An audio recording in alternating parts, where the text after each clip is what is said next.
Welcome to Windows on the World. With this mass hysteria that's gripping the country at the moment about what will happen if we leave the EU. Everything is on the table apart from an apocalypse, but that may be put on the table before the 23rd. I'm here with Piers Corbyn and we're going to discuss Lexit and also Brexit. So welcome, Piers. Thank you. Yes, well, Lexit just stands for the left view of exiting, and of course it works with Brexit to exit the European Union. And in the last week we're going to have loads and loads of scare stories to try and convince people not to leave the European Union, because it looks very likely that that is the way people are going to vote, and I suspect it'll be 60-40 in the end, 60% to leave. That's what I reckon. Anyway, when politicians come up with scare stories, you know there's a hidden agenda. Because what they come up with makes no sense. If any of these scares were true, they would have announced them on day one of their first leaflet when they put out a sort of happy clappy, let's stay in the European Union and all live happily ever after. They didn't put it in that leaflet, any of these things like the end of the world or wars or whatever, because they're not true.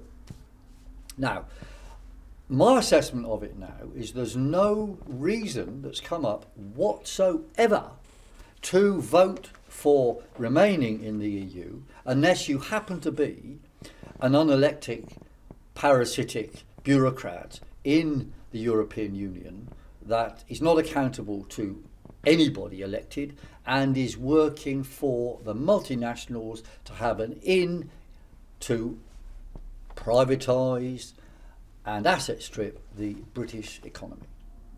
Those are the only people that really want to be in.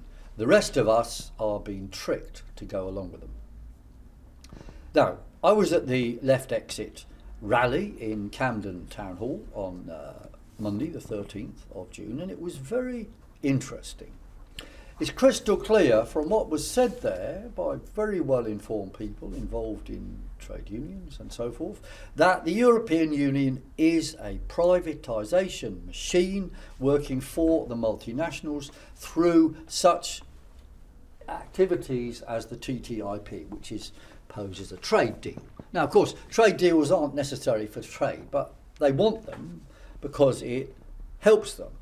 And the point was made is that there could be, if this deal they want now gets through, there could be a loss of 600,000 jobs in the United Kingdom. That's an estimate from War and Mod. Now, of course, that could easily be an exaggeration itself. Anyway, we don't know. But the point is that the European Union is a kind of a trade barrier against Africa and the rest of the world and keeps food prices from there up in order to defend inefficient farms in France and Germany. But when holes are made in the wall, if you like, for the TTIP agenda, it gives American multinationals, which are huge organisations, an in to asset strip and destroy the British economy, as happened on T's side, and how they moved van factories into Turkey and so forth. Okay. The second point that's clear is that the European Union is unreformable and it is intrinsically anti-democratic. It stands against everything that British workers have fought for the last 200 years. The idea that it defends workers' rights is completely ridiculous.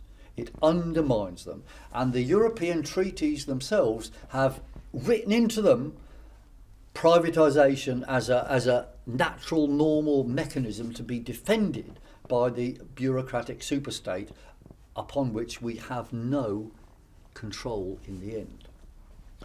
And very interesting, there were French trade unions there from the railways in France, which are now being privatised under European EU law.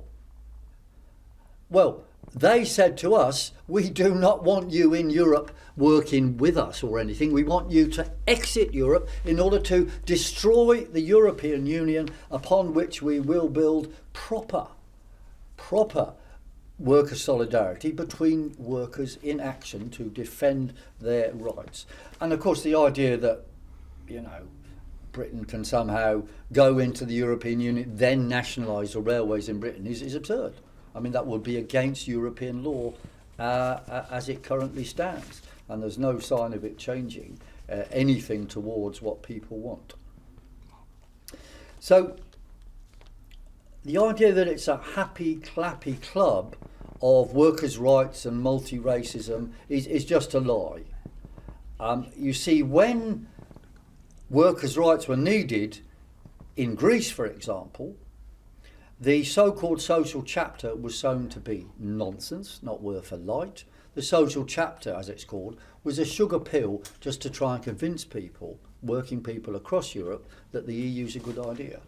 But if the European Union stood for workers' rights, it would not have had them starving in Greece, right? That would have been stopped. So there's no way that we can expect anything better than that.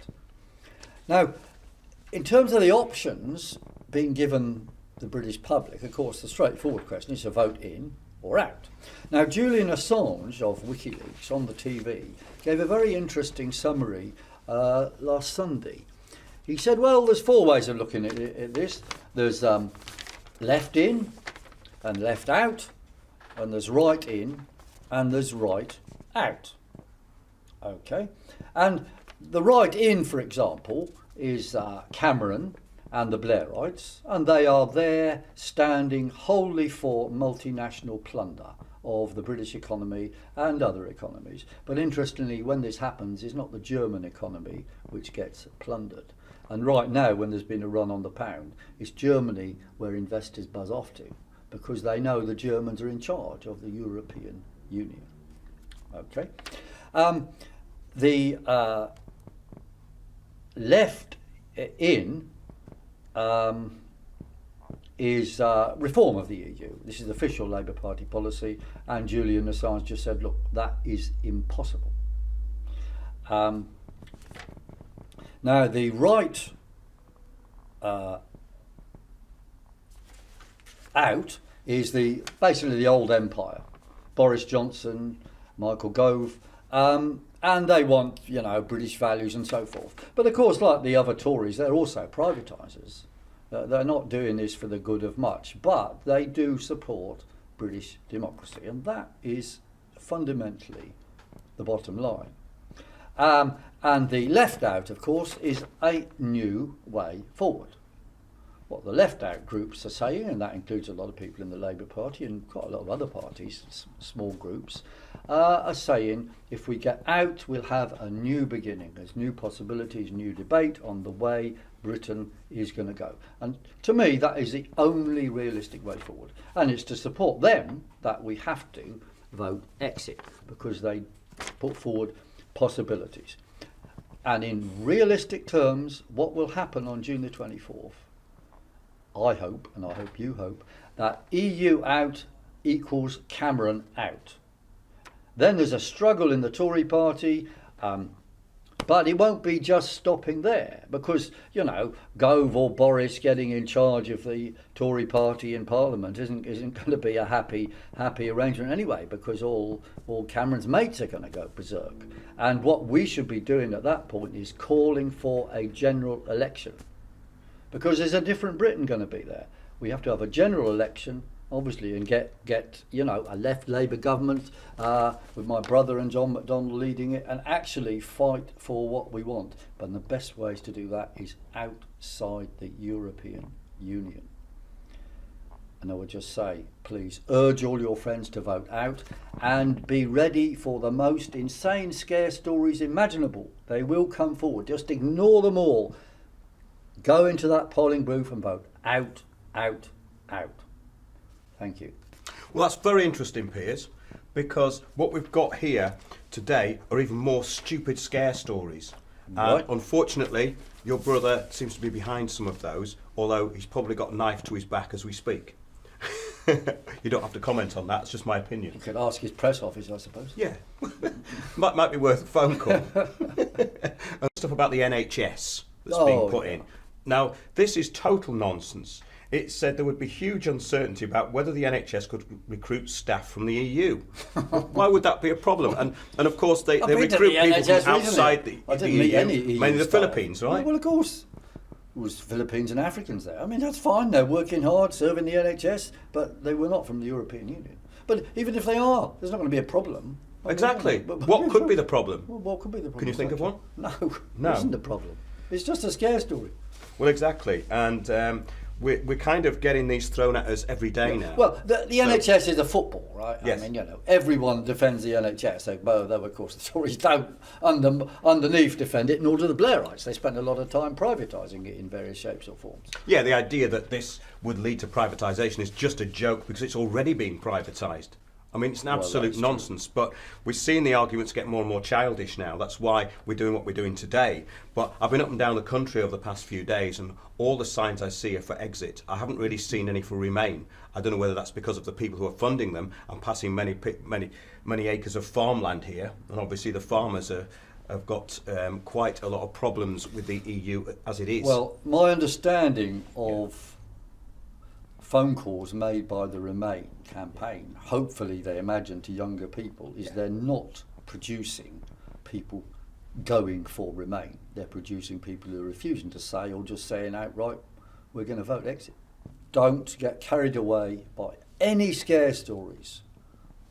Vote out, out, out. Thanks a lot, Piers. Thank you. I have to agree with that in a lot of respects because what we're seeing is absolute hysteria and it really is getting childish and most of it is complete nonsense. Thanks for watching and we'll see you very soon.